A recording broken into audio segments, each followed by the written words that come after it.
രാത്രി 12 മണി കഴിഞ്ഞിരിക്കുന്നു. ദൂരെ നിന്ന് കേൾക്കുന്ന ഈ ശംഖിന്റെയും ഡമരുവിന്റെയും ശബ്ദങ്ങൾ അഘോര പൂജയ്ക്കുള്ള തുടക്കത്തിന്റെ കാഹളങ്ങളാണ്.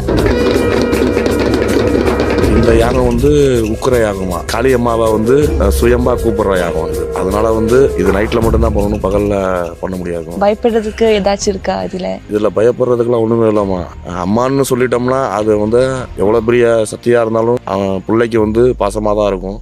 மக்களுக்கு என்னென்ன பாசிட்டிவ் காரியங்கள் கிடைக்கும் இந்த யாகத்துல இருந்து?